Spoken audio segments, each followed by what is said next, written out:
shooters and reloaders out there, Fortune Cookie 45 LC coming to you from the Hot Lead Zone, and good morning to you. This is Boba Fett saying good morning, and he's saying, "Where are you, Han Solo? I'm gonna get you."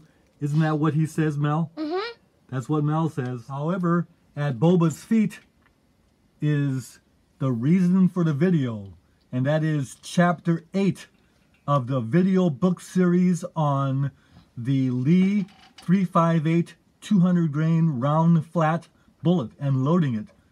Because it's so heavy, there's very little loading data for it, especially now that we're developing plus P loads.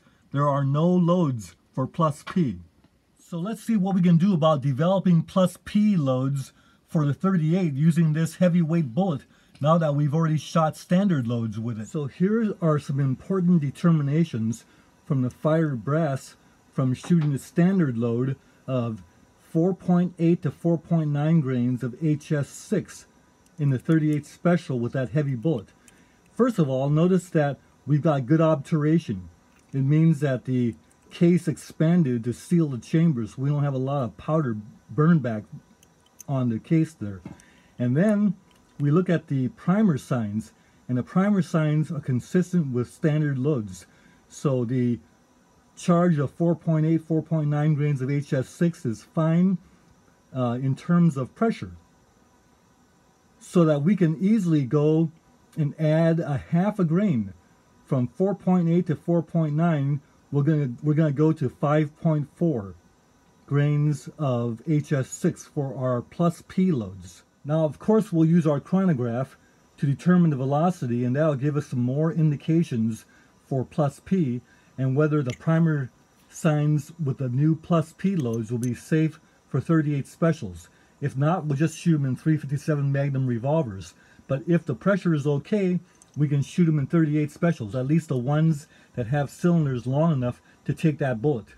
Incidentally, Boba Fett there had some questions about the bullet fit and the gun dimensions that we're using, and you might be interested too in hearing about that now that we're moving on to plus P. So let's start with the bullets. They are at 358 inch.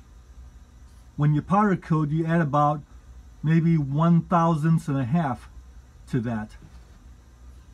Now the cylinder throats of our Black Hawk revolver are .3575. So the 358 bullets and a little bit more are perfect for that cylinder throat size because it is .001 to .002 bigger. Now, the barrel was slugged before on this revolver, so I'll give you the dimensions there, although it really doesn't matter as long as the dimension of the groove diameter is not bigger than the chamber throats. It needs to be smaller to maintain the obturation. Well, sure enough, that's what we got. There's a slug that I kept for when I slugged the barrel, and what we have there is groove diameter of .3555 and bore diameter, that's from one land to the other land, of .350. And that's possible to measure because we have 6 grooves and 6 lands. So the lands are opposite lands and the grooves are opposite grooves. So you see these bullets at 358 swedged down to 3575 or 357. That's what these are when you measure them. So they swedge on to .3575. Then they go into the forcing cone and get swedged on in the barrel to .3555. And that maintains the obturation, prevents leading, and gives you good performance and accuracy. Notice our commercial casting companies that make cast bullets for us. They normally have bullets that are .358, or even in Matt's bullets case, they go with .359, and that's what those are. Bullets like these and bullets like those are fitted to this gun. Not only that, but also to the rifle back there, because that bore diameter, or groove diameter rather, is .357. Perfect for these bullets. And that explains the accuracy that we're getting with the loads so far. Even swedged bullets like these mic at 0.3595, and those hollow base wad cutters actually mic at 0.3561. So the bullets are a little bigger with lead, works better in revolvers. Small bullets are disasters. I get a lot of questions about sizing the cast bullets, and I've lately not been doing much sizing for good reason. The bullets are casting at the right diameter. Why size when you got them right coming out of the mold? And it saves you a lot of work. Now, one of the things that we always look for in a reloading press is the priming system. So notice the smooth operation of the resizing, depriming, the sure handling of the dead primers into the little receptacle tube, and then notice the smooth operation of the priming system. You see how that just smoothly and without fail puts that primer right in there. So we can go ahead and put another primer in that cup, take the case out, put another case in, repeat this about 50 times, and you see how smooth that is. Now, if you take the priming arm, this little part right here, from one press to another though, you might find that it doesn't run as smoothly. So keep the proper arm with the proper press in case you have more than one press that takes the same priming system. The Lee 4-hole turret press uses the same primer arm. And if I get them mixed up, it doesn't run as smooth. But there you go. You see that? Foolproof. Reliable. That's what we like. Now, some of you are going to ask why I didn't deprime these cases, since I'm talking about depriming right there.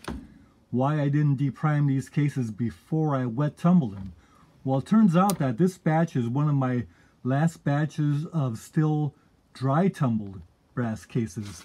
So the primer pockets aren't that dirty. We used to not clean primer pockets for many years, only recently when I'm doing the wet tumbling.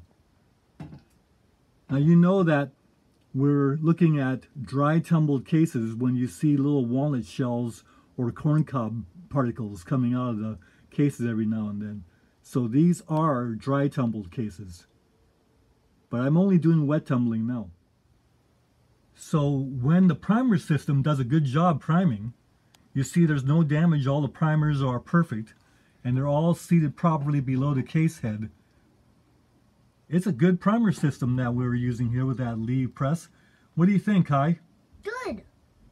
You like those? Yep, they're golden in the middle. That's right, that's the primer.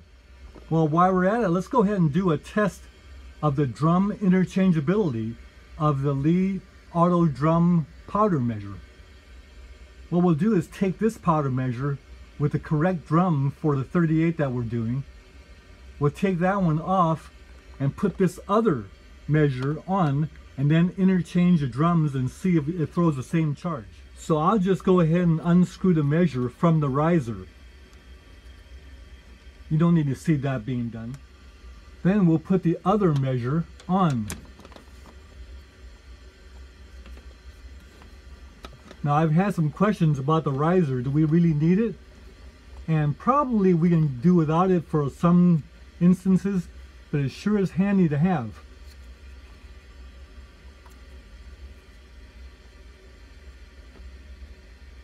So there it is, the other one is on. Now we'll just take this drum that's been used for the 9mm. We'll take that drum out and put the drum we're using for the 38 in there. You see, I've already been loading some plus P ammo. Those rounds back there don't have the gas checks. So here we have the drum that is set to throw 5.4 to 5.5 grains of HS6. We'll just go ahead and put this into this measure and put the screw in from the other side. Can't show you that because I'm holding the camera. Okay, so 5.4 to 5.5. I'll be very surprised.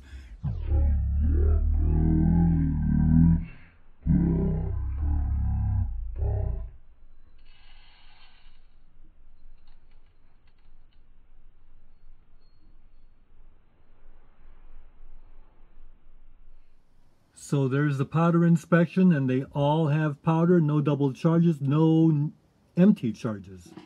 We'll cut off the powder flow and then lift off and pour right back into the bottle the powder. And notice there's some powder sticking to the inside of the hopper.